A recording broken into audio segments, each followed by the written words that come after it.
14 states in 14 days. We're doing it by motorcycle. It's called Biking the Battleground. All right, so this episode is for those with coronavirus concerns.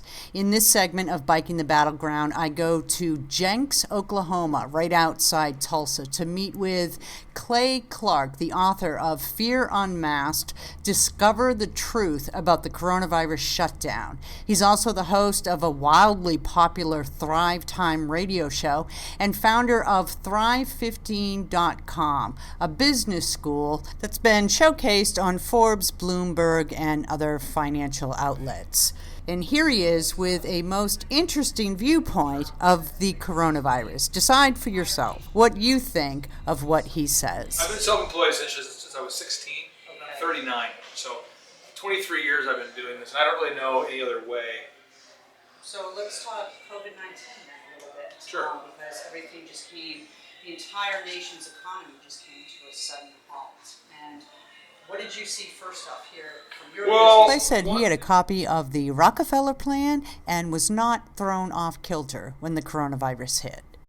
Basically, the Rockefeller plan calls for the release of a virus of some kind in the year 2020, and then what will come to follow is strict quarantines and lockdowns, and the only solution is a mandated vaccine. And now I'm hoping to alert people to the idea that this all roads are leading to the gates of hell, aka Bill Gates and his vaccines, which are nefarious at best. They're disturbing what's in those vaccines. We then spoke a bit about Dr. Anthony Fauci, who actually sits on the Decade of Vaccines Board of Directors with the Bill and Melinda Gates Foundation.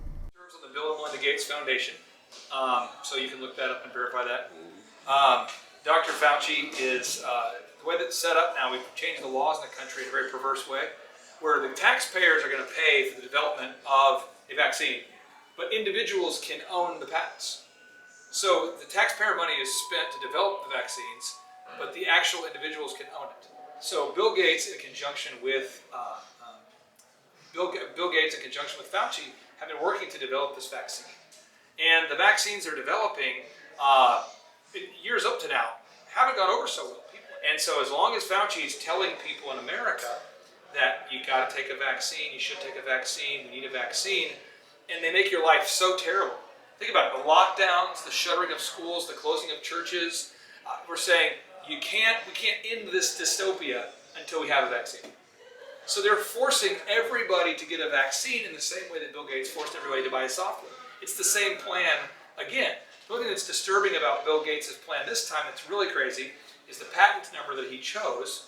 The vanity patent number is W02020060606, and that's not a good number. The fact-checking site Snopes says this: what's true about Microsoft's patent is that it's a patent for a, quote, cryptocurrency system using body activity data, end quote. This patent is filed under the number W02020060606A1. Interesting. And what's also interesting is that H.R. 6666 in Congress is the key funding source for the contact tracing that goes along with the COVID-19 new normal. Just saying, interesting numbers, that's all. So we've got to let people know that COVID-19 is not a death sentence. It is not a death sentence, and it is super treatable. It's less dangerous than the flu for the average person. So that is the number one thing that has to be shared. And then the governors who do fear God and believe in God, the only thing we should fear is God. Those governors need to open up their states without restriction.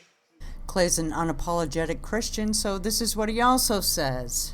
We need to be praying and calling upon God's authority to make sure that President Trump wins this election and that we get the Supreme Court nominee that we need to overturn these absolute abominations of late-term abortion, the threats to take away your guns. We're going to need a strong Supreme Court that fears God, loves the Lord, and then we'll be fine.